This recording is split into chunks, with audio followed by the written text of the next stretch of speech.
Hello and welcome to ATARC's webinar series. Today, topic experts will share strategies that agencies can implement in order to alleviate the concern of the unknown and make operations more efficient. My name is Kirsten Patton and I'm the program manager here at ATARC, and I'll be moderating today's webinar.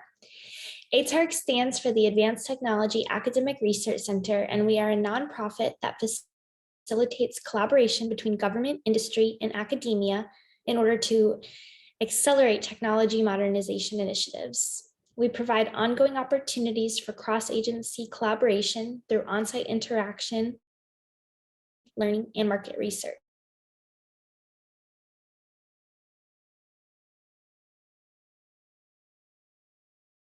Our Zoom and Catherine Rodriguez from TerraSoft. This afternoon, we are going to hear from our panelists, followed by a Q&A session where we will pop in a few polls and answer your questions as we go. So before we begin, I just want to encourage our audience to please submit those questions of your own in the Q&A section of this platform, and also answer the poll questions as they come up in order to ensure that you receive your CPE credit. With that said, I would now like if each of our panelists could please come on camera, and we're going to go ahead and get started with a round of introductions. Stephen, I saw you first, so how about you go ahead and kick us off?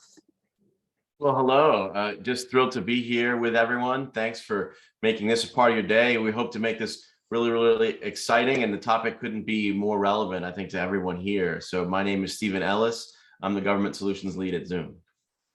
Great, thank you. And then over to Thomas next. Hi, my name is Thomas Peng, and I use he, him, his pronouns. I'm the CIO at Peace Corps.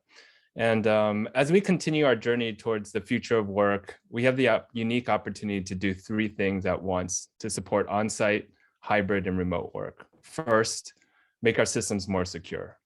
Second, use a human-centered design approach to address the needs of the hybrid workforce. And third, build an equity into our systems and processes. You know, as we modernize, security must be intentional. How are the systems we're building and acquiring tying into a zero trust architecture? And do we have the opportunity to build in hybrid capabilities while also making our systems more secure at the same time? Two, human-centered. How are we factoring in diversity of circumstances and needs of our workforce? Are our modernization efforts serving our workers who are guardians, workers who live alone, workers in different geographies, time zones, workers with different bandwidth capabilities, workers with disabilities? And finally, building an equity into our systems and processes. Are we engaging all viewpoints and including them in our design process? Are we communicating and reaching the variety of audiences who will benefit from our systems? Does our ongoing process invite feedback that allows us to adapt and improve our systems and processes as we move along? I'm looking forward to our discussion today to find ideas to secure, improve customer experience, and factor in diversity, equity, inclusion into our hybrid systems and processes, while at the same time modernizing IT. Thank you, Thomas. That was a great way to get us started. And then we'll hear from Daniel next. Hi, I'm Daniel Stoll. I'm an Information Systems Security Officer for Department of the Interior. My primary focus or area of responsibility is the Enterprise Services Network, which includes our traditional wide area network, our edge TIC gateways, cloud, remote access, and everything that Thomas said is 100%. I couldn't say it any better. We've seen a complete paradigm shift in our workforce over the past couple of years. Fortunately, the Department of the Interior, through the GSA EIS contract, was awarded to a new vendor. So we were really posed for modernization prior to the pandemic hitting. We were focused on modernization and new ways of doing business, including access, performance, security. So we were in a pretty good position to get started early. But we've learned a huge amount of lessons over the past couple of years, as I'm sure everybody has. Yeah, so I'm not as prepared as Thomas. I'm a little bit more loose, but yeah, everything you said, Thomas, was spot on. I agree wholeheartedly. Fantastic. Thank you so much. And then over to Mark, please.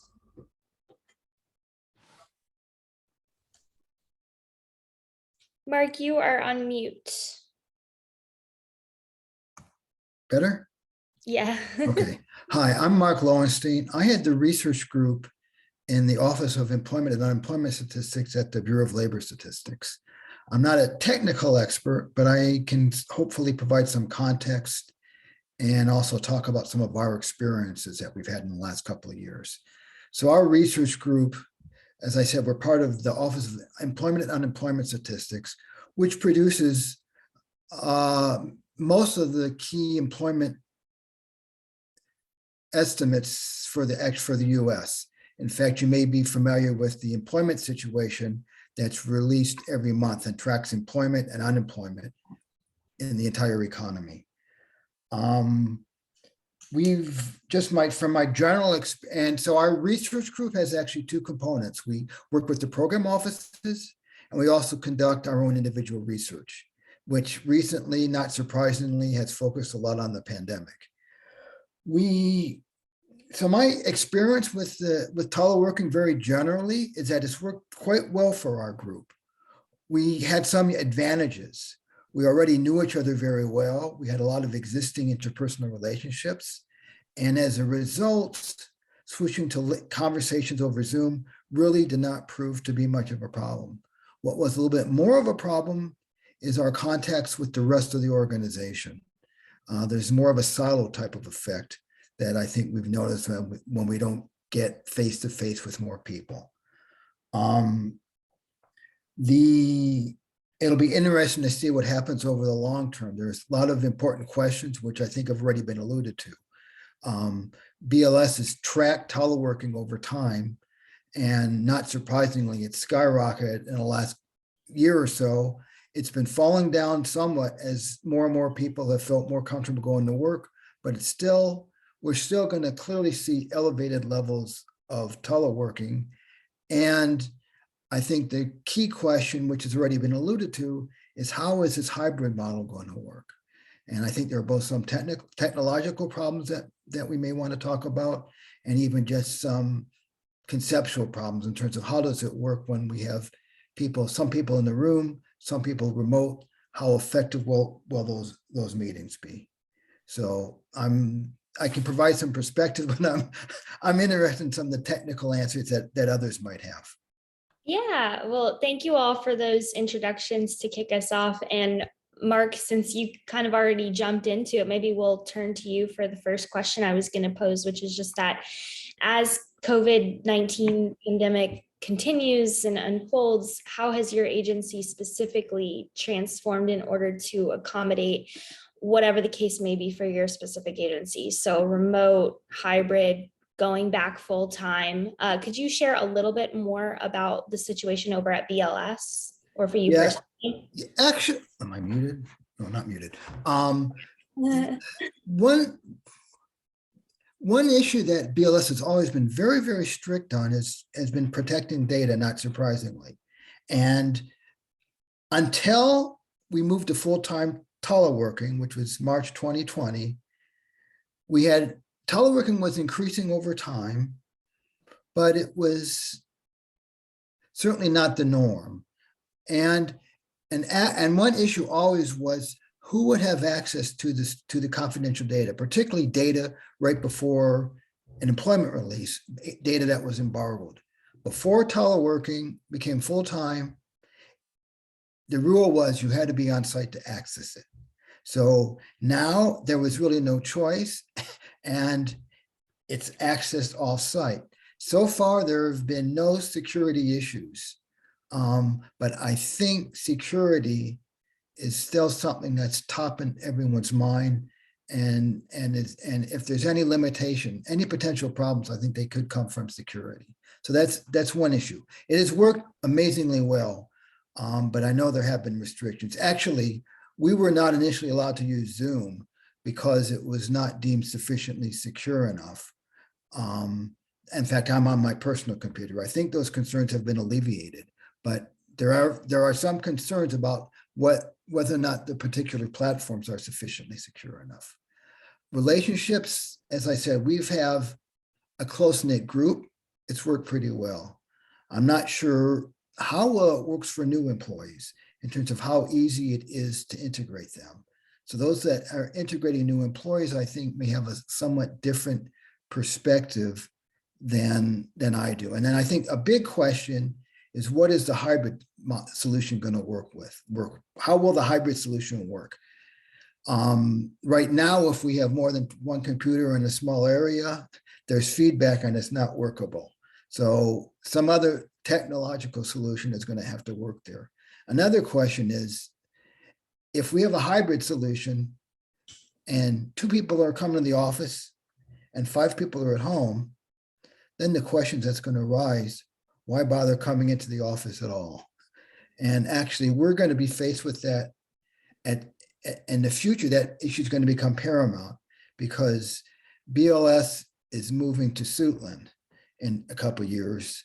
And that's a location that is in a very, for most people, it's not a convenient commute. So we are going to see a very substantial increase in teleworking when that comes. And it's going to be interesting whether or not we will have a big enough core in the office. So I suspect, while our situation is unique, I think these questions are going to other agencies are going to be confronted with similar types of questions, is how do you balance off work in the office with work at home by other remote workers? Yeah, absolutely. Okay, so you guys are still sort of in the, we're taking it as it comes, we're trying to find the best approach, we're asking We're questions, still full-time teleworking. full-time telework. Okay. We're now reopening is supposed to start in the next couple of months. They're slowly starting at the end of this month, but we're going to be feeling our way, and I think there are a number of questions. So maybe as we go back, I'll snake back through in the direction that we did intros, but if some of the experiences have already been put into place in your agencies or organizations, maybe you can, our other panelists can share that information, and we can learn from one another. Daniel, how's DOI? What's the status update over there? I thought you were going to make me follow Thomas again. Thank you. So we're we have people that have to be in the office to do their job. We're 95% still remote work. We've had plans put in place on multiple occasions to, okay, here we go. We're going to go back 20%, 30%, and then no, we can't do it. We can't do it. Omicron, so our management and our HR folks and the people that are making these decisions, business office folks, have learned to become very flexible, and they're getting really good at writing directives and then throwing them in the trash can and rewriting them. Our organization is very unique. We have 12 individual bureaus, and each bureau has a very distinct and sometimes mutually exclusive, sometimes collaborative missions. U.S. Geological Survey, National Park Service, Bureau of Land Management. We're all over the board. So we're used to having a hybrid mission, and that kind of flows down to how our workforce performs through their day. So we're kind of used to it. When all of this started, it was really a capacity issue. And as I mentioned, we were already poised. We kind of had a modernization framework on paper prior to everything hitting in 2020. But we immediately switched into massive operational mode, keep the lights on, add capacity, double capacity, and double it again, essentially playing whack-a-mole. Our model back then, and still today for the most part, is very traditional, protected castle, moat, VPNs into a wide area protected closed off network. And what Mark mentioned about data and security is been an issue for a long time, and identifying data at rest, encryption, data leakage, access to data, where is that data stored, how is it contained, how is it tracked, data loss prevention, all of those things kind of were at play before. Just the scale, I guess, is what I'm trying to say, has increased significantly. Yeah. So in terms of modernization, we're looking at breaking down our traditional wide area network and essentially dissolving it entirely, depending on a lot of cloud application hosting, distributed unified threat management, things of that nature. Our number one goal is to provide performance, leveraging broadband availability and to scale, and allowing direct access or as close of direct access into applications required as necessary, with security put in at the design phase. I'm sure a lot of organizations, you build a thing and then you're like, okay, how are we going to secure it? And it becomes this bolted on thing where we're trying to do the opposite tact. We're looking at our workforce and our mission from the employee up, using security as one of the core tenets. What was the question? No, Solid answer. Buzzword. Yeah, sorry. No, I appreciate the overview. So just to also get a status update, everyone's 100% remote at at least the folks that you're working directly with at DOI. Yeah, again, everybody that doesn't have to be there is not there, essentially. You'll go in the main interior building and there'll be like 15 people in that entire complex. Denver Federal Center is another large. There might be 2 or 3 people in the office. Law enforcement obviously has to go to work. So we have a lot of that as well. A lot of our employees are already working remote. They're doing stream gauging in Montana. They're all over the place, so not new.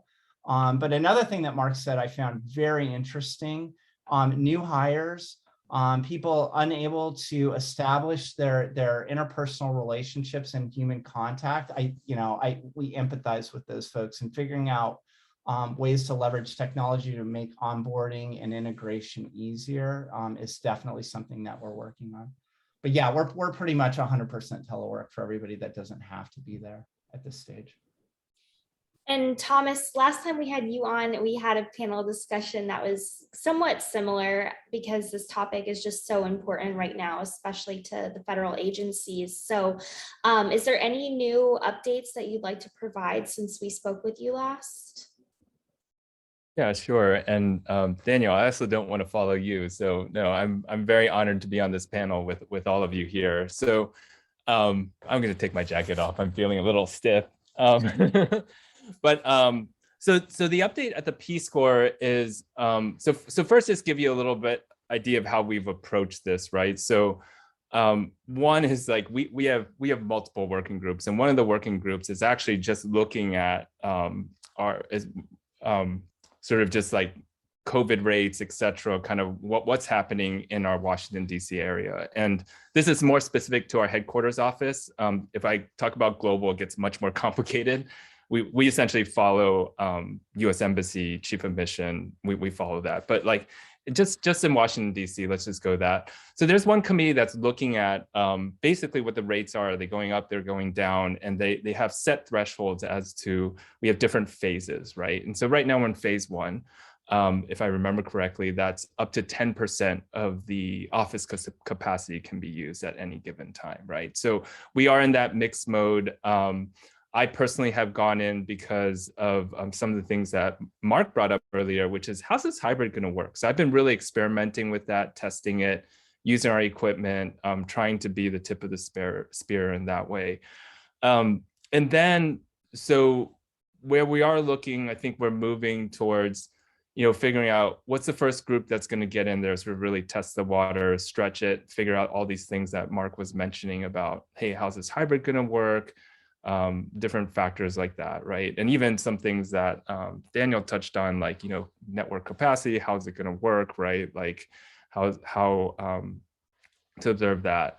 I think, and then we move into phases of bringing folks back into the office. And I think this is where this other group comes in, and it's a joint between the CIO's office, the HR office, our management, like our facilities offices, our safety and security team, like, so a cross-functional group of people looking together and figuring out what is the future of work, and really coming in, stating out, hey, what are our like our core guidelines and beliefs about the future of work.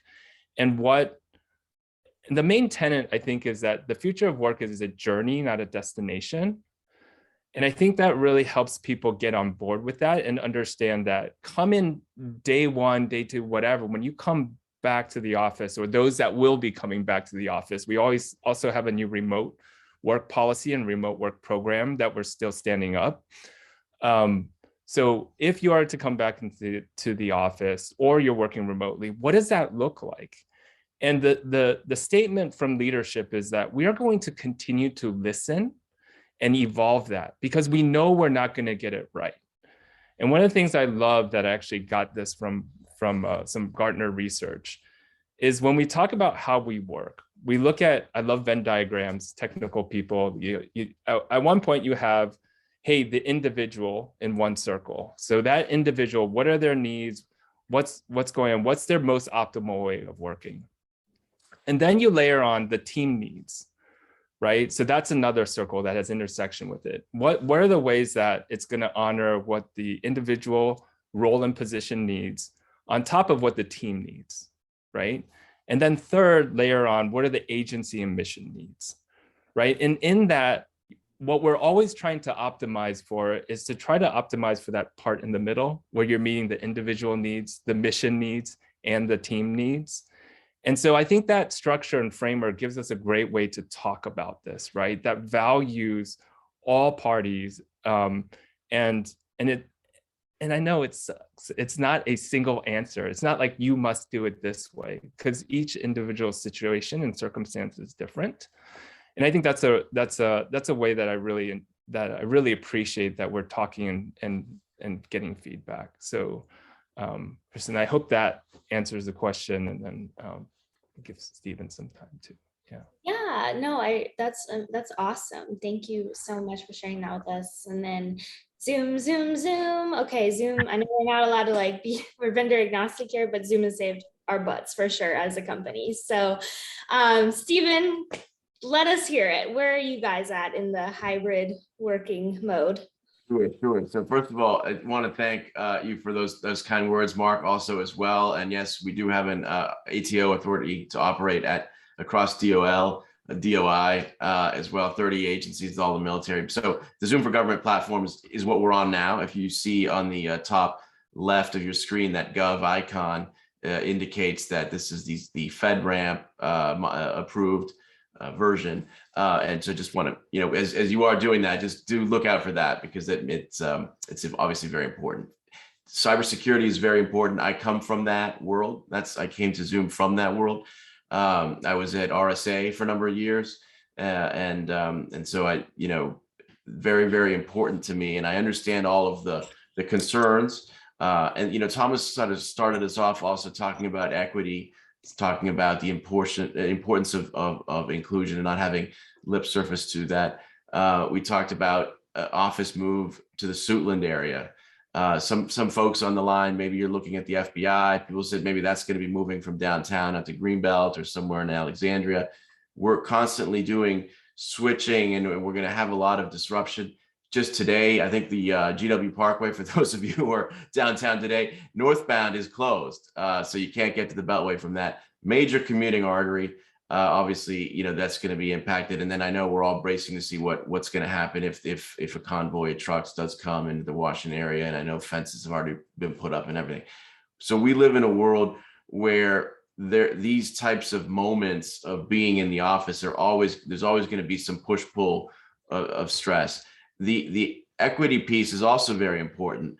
I had opportunity to speak with some people with different disabilities, and one individual said, who's wheelchair bound, said, going in the snow with the salt on the sidewalks is very difficult. It gets all over the clothes. So even though the federal government's open for work, that person would prefer a maximum telework policy. I also spoke with someone who's in the early stages of fighting Parkinson's disease. And again, saying, in the afternoon, I get very tired. It's just a lot easier for me to not have to worry about commuting home. I'm worried about falling on the bus or something else. So we would all recognize from an equity perspective, we want to, do as much as we can to get the wisdom of these important federal employees, very valued federal employees, but we want to accommodate them. And we would also say the same of maybe people who are outside of an easy commuting range from the Washington area, maybe folks far afield in Louisiana or South Dakota or somewhere else. So I think that, Thomas's equity piece is very important. And the cybersecurity piece is also very important. We need to, make sure that these things are aligned. In terms of Zoom's perspective, I think we've seen that obviously it brings a change. Mark asked, well, what does in office, why would we go? So what are those moments? And, for those of us on the line today, some of you might be parents and some of you might be saying, you know what, I don't like missing my children's basketball game, and you want to go to that, but maybe you don't have to go to every practice or what have you. So sometimes, when we're on the that there's those moments where you want to be there, where you have to be there, where you're going to build culture by being there. And then there's other moments where maybe you don't have to be there. And I think that's going to be what's going to decide how things go.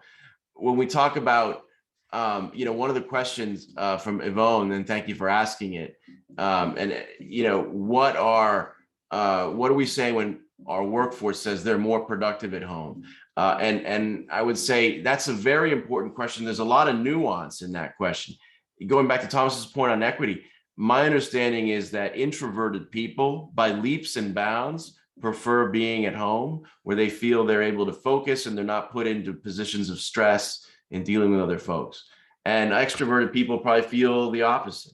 And I'm an extrovert who works for Zoom, so maybe I'm in the middle. So, but I think it is very important to see how are we shaping our culture to take advantage of the reality that people aren't going to be going in as often as they were. Maybe it's 10% less, maybe it's 20% less, maybe it's 90% less. But we need to build those cultural moments so that we don't negatively impact maybe someone that we've recruited from outside of the DC area, and that person's career can flourish, or someone who is a disabled individual who's not going to be coming in as often, someone who's taking care of an elderly relative who's not going to be coming in as often. So we want to make sure culturally that we're listening to those preferences. I think we have to listen to our workforce. I think that would be, to answer Yvonne's question, that's the driving line. And coming from a cybersecurity perspective, where I was always we need to really kind of tamp that down, or we need to shut this off. I've had a real awakening that we need to listen to our workforce or we won't have one. So I think that's the advice that I would give on that issue. Yeah, absolutely. And the question Yvonne sent in is a really great question. So I definitely want to direct all of our panelists' attention over to there. But specifically, it's a question on productivity and from a technology and purely objective data approach to measuring and validating that productivity. So I just kind of want to open it up to our other panelists as well. And Stephen, if you have more insight you'd like to offer, what's your experience has been with, has your agency found a way to measure said productivity? Daniel, I see you came off mute. Did you want to respond to that? That's a great question. I mean, a lot of it aligns with the management, whoever's the direct report for individuals and tracking and finding a differential. I think the thing is that one thing about working from home, so I've worked from home since 2007. I'm in the Bay Area and I work for the Department of the Interior, OCIO, which is everybody. I'm the only guy out here. And one thing that you learn very quickly is it's counterintuitive. It's hard to turn it off. It's hard to step away. And there's seminars now where you can learn how to establish a productive office in a home, regardless if you live in a studio or a mansion, things like that. But turning it off is difficult. In terms of productivity, yeah, there's analytic tools that we use. I'm not sure how much actual insight management has into that. There's obviously some privacy concerns and things of that nature. But think the core word is it's hard for the government to learn how to be flexible and fluid, right? Like we love to mandate things, and this is how we are, and this is our building, and this is where we work, and I think it's a very difficult mindset to put yourself into as a government agency. Is we have to be flexible, we have to be fluid, we understand what our mission is, and this would be really my answer to that question. Is at every level of management, you have your slice of that mission, and whether or not you're meeting that mission, and it should be pretty apparent. And as a manager, you're ultimately responsible for understanding, okay, so I have 10 employees that work for me. 2 of them are introverts, 3 of them are extroverts, and the rest are somewhere in the middle who are having challenges with this paradigm shift. And what can we do from a management and a technological perspective to meet their needs, their specific challenges? So it's got to start at that level, and work its way up. And communication in both directions is absolutely critical. If something is not working, one thing that in my office we try to do is spend as much time with our end users as humanly possible across the board. People in BLM, like I mentioned, or USGS doing stream gauging in Montana or whatever. We like to hear directly from them and cut out all the noise, cut out all the anecdotal information. Are our tools working for you? If not, what do you need? What are your challenges? And I think that translates to work habits. When people want to work, if you're hybrid or you're 100% remote, do your hours of operations matter? Like, does a 9 to 5 matter anymore? For some teams, it absolutely might. Collaboration might be very important. Or if you're running operations and you need to be watching things at a specific shift, that's important. But for everybody else, it's a message between work when you're productive, relax when you're not. I go put my headphones in and do a load of laundry. Like, that's just how and is that wrong? I guess that would be for Mark to answer, but anyways, that's my perspective. Thank you for sharing that perspective. Would any of the other panelists like to respond to any of the comments Daniel made? Well, I think you made some good points in terms of our government agencies, like, often give a good line that they want to be flexible, but it's very hard for them to do that. They do like mandates and rules, which are often excessive. And in some ways, I actually think the experience we've had is good, because it's forced managers to loosen up. If a manager is doing his job right or her job right, he doesn't need to see the person. The person doesn't have to be located 10 feet away from him to know what work he's doing. You go and you evaluate the person on their work, and we've had no trouble doing it. I mean, I can look at the papers people are writing. We can look at are the surveys coming out on time. You should be evaluating people on what they produce, not on how often you see them. And my group has admittedly been very flexible, and we sort of pushed the limit at our agency as much as we can. But I think the agency has moved in the direction of being more flexible. And I don't think it's that hard to judge people's productivity. I don't think you need to be in the same space with them to be able to do that. So, and I would say it's been a mix, but most people I know have been at least as productive working at home.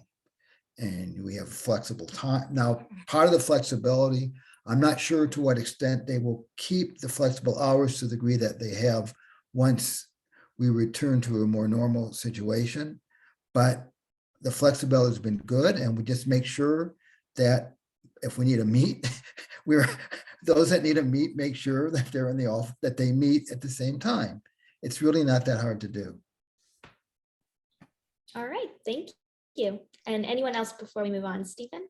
No, I mean, obviously a very strong and important question. I think it goes, Daniel and Mark, I totally agree. Any organization, and sometimes we have this belief that it's just different in government, but I would say any large organization struggles with moving to a let's adjudicate our staff, let's grow our staff around the concept of, are they getting the work that's needed to be done on time and with the accuracy needed. So that's the goal, is where we're not worried, well, did this person work for 8 hours?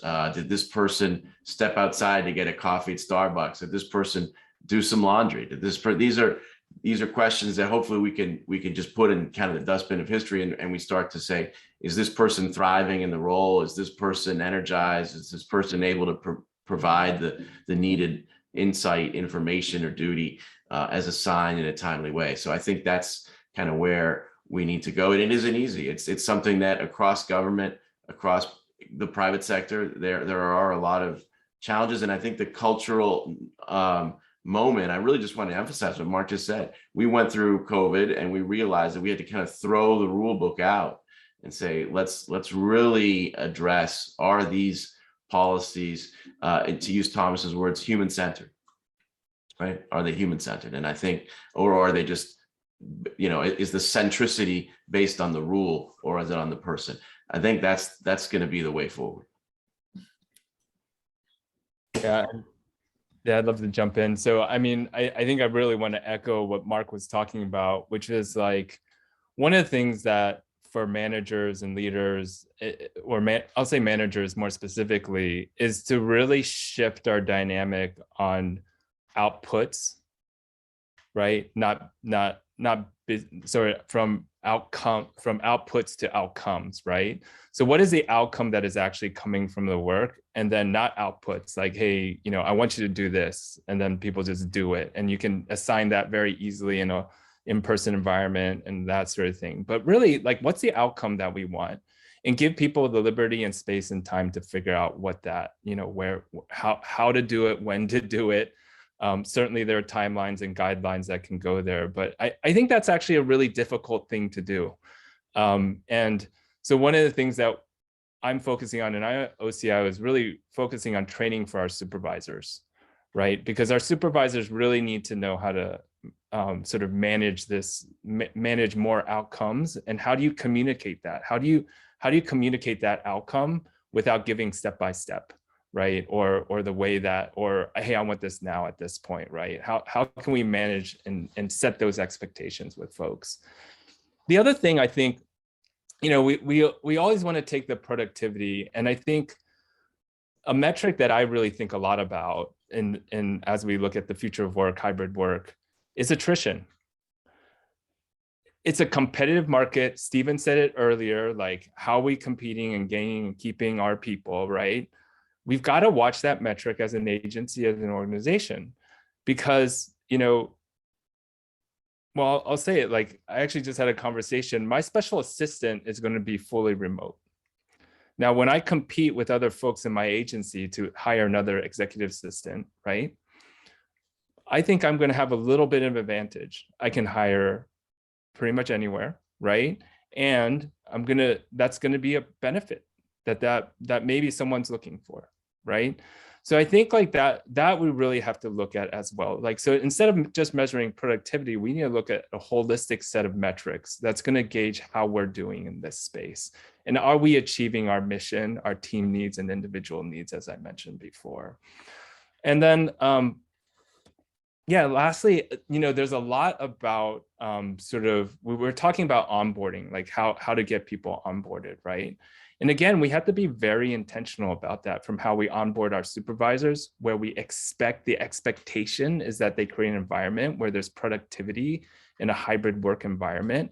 We need to make sure they have the skills. We need to hire for those skills. And one of the things, I haven't been working as long as Daniel fully remote, but I've worked at 2 fully remote companies, and I think I started in 2014, right? And one of the things that has been tried and true, who's going to succeed and who's going to fail in that environment, are communication skills. Communication skills are absolutely essential. You have to communicate what you are achieving. You have to communicate what your struggles are, so you can work with your supervisor, you can work with your colleagues. You need to figure out a way, if someone's in a different time zone, to write an email that doesn't end with, let's talk about it. And if this doesn't make any sense, let's get on the phone. You have to share context. You have to be clear on what your ask is. You have to share all the technical information and communicate that, whether that be in a messaging tool, in an email, and it cannot end with, again, oh, if this doesn't make any sense, let's talk, right? So communication is absolutely key, and you've got to communicate in multiple forums. It can't just be verbal. It's got to be, text, more long form email and a document, etc. Communication is really key, and it doesn't matter what role you're in. That is a skill that we as all agencies, we need to invest in our people and grow that skill. Yeah, absolutely. All right, so let's take a quick break from the questions and pop up our first poll today. So we'll go ahead and get that up on the screen, but these are excellent questions. So for the audience, we don't have too much time left, so please send in your questions if you still have them. Poll number 1, if you switched to remote hybrid work, how easy was the transition? So go ahead and respond to poll number 1. The next question that I'm going to pose is actually about communication. So that's a really good segue. But I just wanted to hear from our panelists a little bit more about how agencies, or based on what you've seen or experienced yourself, been able to promote said communication while also maintaining a high level of security with employees who are all across the nation. So, we talked about security a little bit earlier. I think Mark was the one who initially brought it up, but I could imagine that, communicating with people who are not in the office on things that are pretty significant and need to remain secure. What has been that experience for you all at your agencies look like, or from the industry standpoint, if you could provide some context to what can and should be expected as we unfold into this hybrid journey?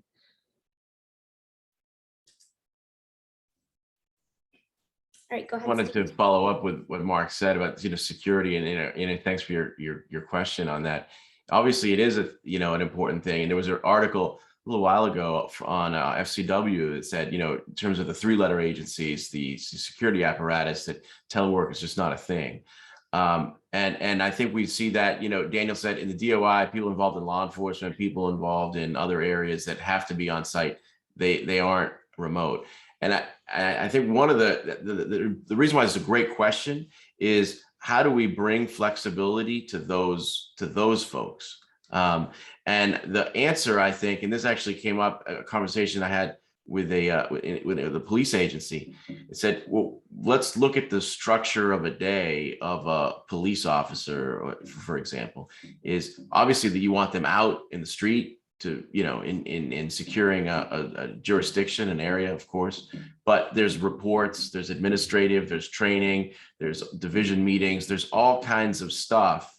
And if we can put some of that into a day, then that obviously becomes a flex day. And now for that person, they can be remote and they can have that advantage. I think that is really going to be helpful so that we don't 2-tier our workforce. So if I had to say, if there's something that's so secure that we really don't want it to come out, and everyone's going to have it at the BLS, obviously the unemployment information that could move the market if it were to spill out early. At DOI, you could have a lot of information about maybe mining and futures and other areas that if that became public ahead of a release to some group of people, very, very sensitive, and on and on and on. So I think that there's a lot there that we need to do in terms of trying to understand procedures and policies, and working with our industry and IT to say, how do we make this remote thing secure? One of the areas, if I had to say there's one solution area, I worked with a company that was providing for mechanics to be able to do repair on some of our most advanced military aircraft in Australia and in the Philippines. And the concern with the Philippines was, how do you repair an F-35 in the Philippines and not have, because that's going to be remote. You're not bringing it back to the States in the secure hangar in Area 51 where everything's there, right? So, and I'm, making light of it, obviously, but they needed to establish a secure environment where this remote repair could take place. I think some of these types of technologies can be the solution going forward in those types of areas, but security is going to be an important issue, and I certainly wouldn't ever want to say it's not. Daniel? Oh, I just, yeah, I agree 100%. And our modernization model is distributed security. That's as simple as I can give alphabet soup. We can talk about ZTN and SASE and SSE, and it's just another way to sell more stuff, right? But the concept that we're really pushing for very hard on a very short timeline is distributed security. We're taking the concept of trusted internet connections and we're applying it to a branch office, a small office, as a shack where they have some stream cage equipment, and law enforcement. So we're taking the concepts and the applied security technologies that we're doing on our wide area network in between that and the internet, and we're putting it in a trunk of a police car. And conceptually, it should be better. It should perform better. It should be as, if not more secure, common logging, all of those great concepts. That's what we're working on. It's very difficult to get there at 100%. But we're working really hard. So the other thing I want to say real quick, back to productivity. I don't think I was very clear on this point, especially when you start working from home. If you're ambitious and you're a go-getter, it's more of a challenge to turn it off, to step away from it. I'm seeing that across the board with tons of my team members where I'm getting emails at 2 in the morning, and then I'll get an email from the same person at 6 in the morning, and then an email from 10. And I'm like, when are you sleeping? When are you going to dinner? Take your dogs for a walk and do something. So.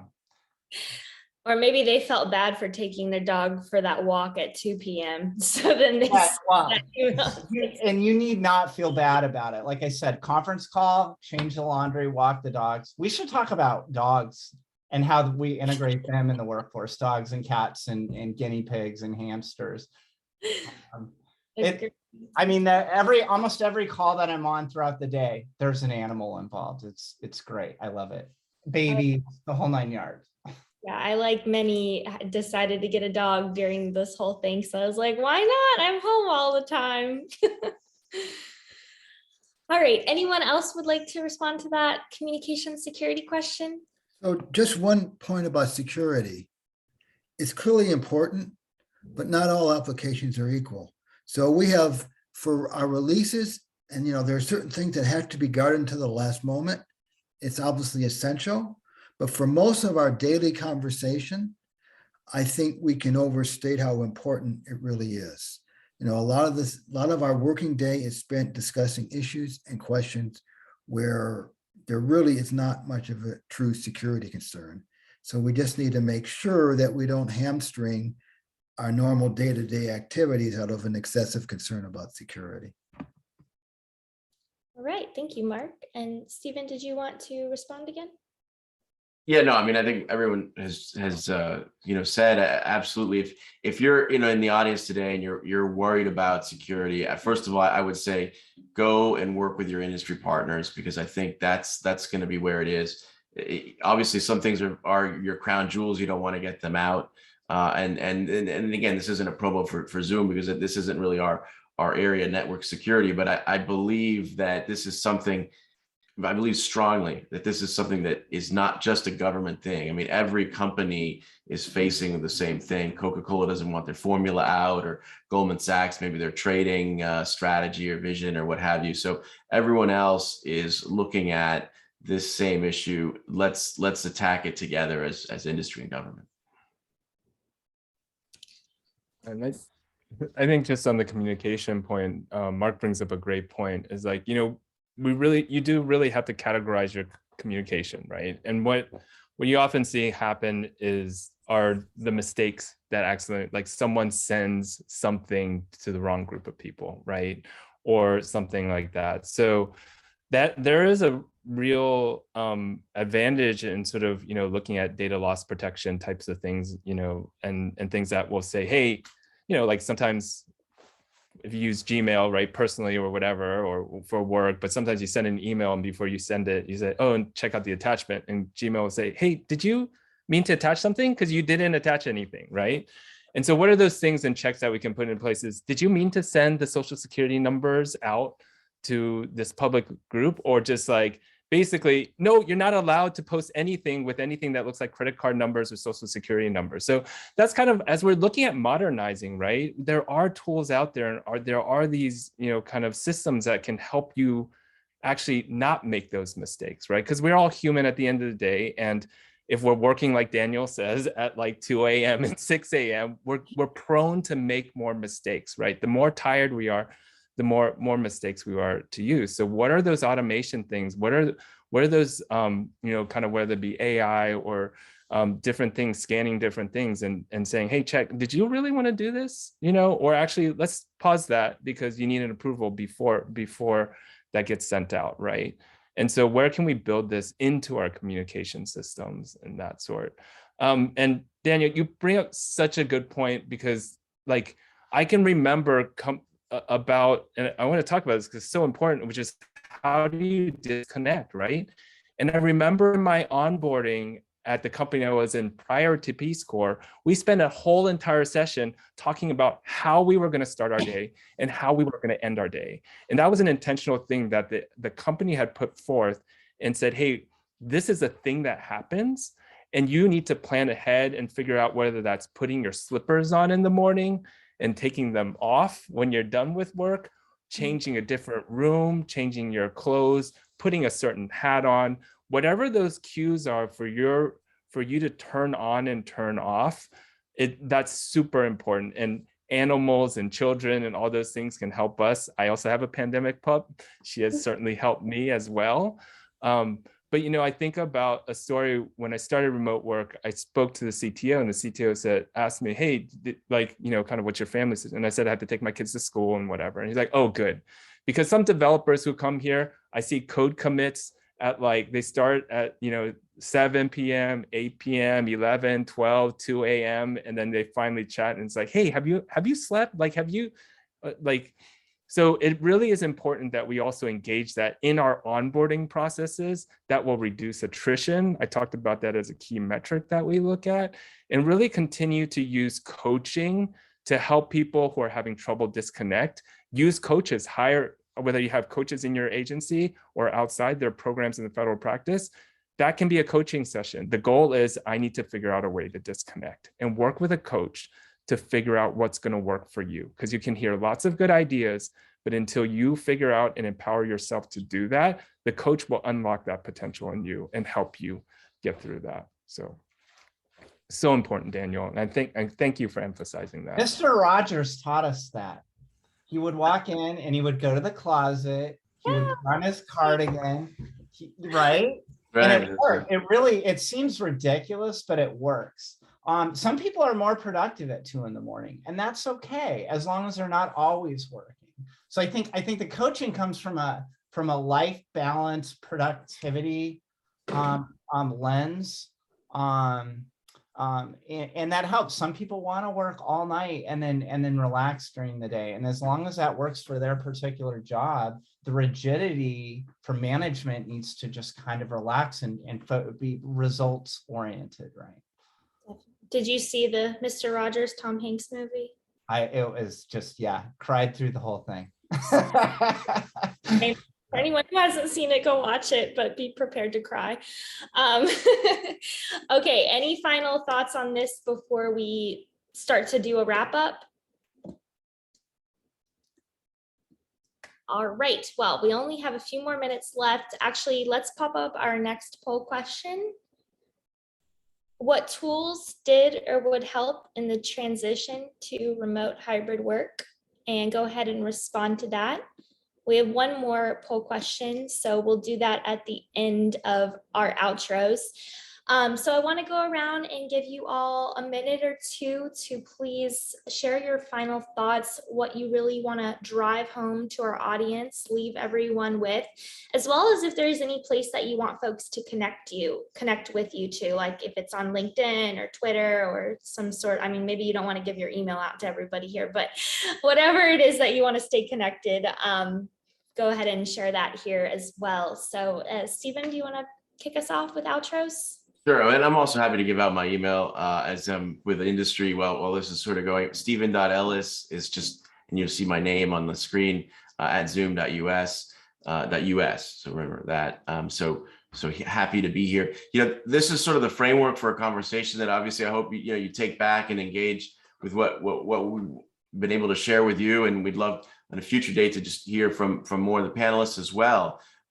And really applying these different things into all the new paradigms that we're going to have. How do we make field work more enabled so that we're bringing that remote collaboration, the video collaboration to the field? How do we do that? And I think really the big push-pull between policy, that's big P, that's etched in stone. I don't know, with the Peace Corps, you have you can't work for the CIA and then go to the Peace Corps. I think that rule is probably still there, right? There's a lot of reasons for these big policy to keep other people safe.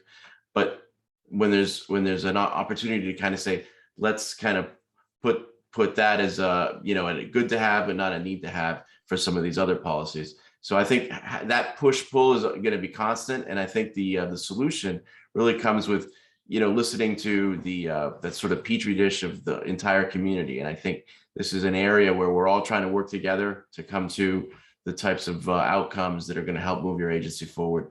And I really enjoyed the time with Thomas, Daniel, and Mark. So thanks for bringing us together. Thank you. And Mark, would you like to share your final thoughts next? Yeah, I think we've touched on a lot of topics. I guess my final thought would be that one needs to maintain flexibility in this situation. And I think, and you need to find the right tools that work for you.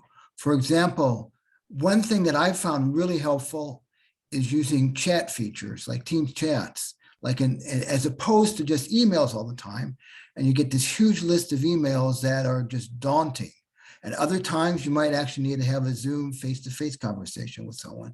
But the right tool depends upon the task. And I think the really key is flexibility. And that applies to security as well. Thank you, Mark. And Thomas, what would you like to leave the audience with? Don't let a good crisis go to waste. I mean, like I said, sort of at the beginning here, it really is an exciting time. I think remote work allows us to sort of be in, kind of as many people mentioned here, like you get to know people's families actually better because you see their animals, you see their children or whatever during various meetings. And I really do think we have the opportunity, particularly, like for the Peace Corps, right? At the same time, while modernizing systems, getting off of some of those really old antiquated systems, right? At the same time, sort of leapfrog into something that is both more secure, right? Human-centric, in the design, and also builds in equity. I mean, Stephen didn't pay me for this. We use Zoom and we have global town halls and we translate into 4 languages live. Wow. We have leapfrog, right? We not only have better communication, an ability to reach our field offices, in which some of them are using satellite connections, right? And we're also meeting them with language and American Sign Language, right? And so there are these technologies allow you in one acquisition to do all 3 things. And you can't stop there. You've got to continue that process of getting feedback and getting those systems. I mean, that's just one, feels like a small example. It's an acquisition, right? But you really get to hit all those 3 things. And I think there's a tremendous opportunity in industry and in the federal sector to find more opportunities to basically, kind of not just get out of mainframes and get to the cloud, but to hit all these requirements all at once. And I think it's a really exciting time to look at that and find opportunities to do that for the federal government to actually not just catch up, but actually maybe even get ahead. right? Maybe even get ahead. Yeah, don't let a good crisis go to waste. I love Yeah. that. And Daniel, we will end it with you, sir. Over to you. I would say that everything that everybody said, I wholeheartedly agree with. I love the idea of equitable. The only thing that I would add to that is, where I sit in the organization in terms of designing and being responsible for security for these systems, it's critical that you have 100% understanding of what the end user needs. You start with their requirements and what their needs are, their situational requirements, and you build from that. Everything else is just fodder. I love that. Don't let a good crisis go to waste. This has been, we've been very static for the past like 20 years on how we operate. And the amount of change that we've seen in the past 2 years is incredible. And I'm really excited to see what we end up with a couple of years from now. So we don't need telephones anymore. We use Zoom, we use Teams, chat. Yeah, you learn how, okay, this is a chat. Hey, a quick thing, I need this document. This is an email. Listen, we're yada, yada. And humans are very quick and evolving and adapting to the tools that we give them. It's just, you have to really understand the world from their lens, the end user, that is. So thank you for having me. This was so much fun. I was really nervous, but this is great. Well, we can't wait to have you back. This was awesome. So for those who stayed on, we're going to sneak in our third and final poll question real quick so you can get your credit. Where do you see the future of the American workforce heading? Please respond to that. And I would like to thank our partners, of course, again, over at Zoom and Carosoft and everyone at home who joined us. This has been an awesome discussion with our amazing panelists. And we hope to see you all next week at our next event, which should be up on the screen here shortly. I think we're also going to post a fourth poll question. There we go. Please respond if you would like your CPE credit for this webinar so that we can know if we should email it to you. So next webinar we have on the agenda is a very special Women in Technology virtual summit dedicated to our dear friend Juanita Kopelai. Please go register for this. It's going to be an awesome conversation with some incredible ladies in federal space. So really looking forward to it. And everyone, I hope you have a great rest of your week, and I look forward to connecting with you all again soon. Take care.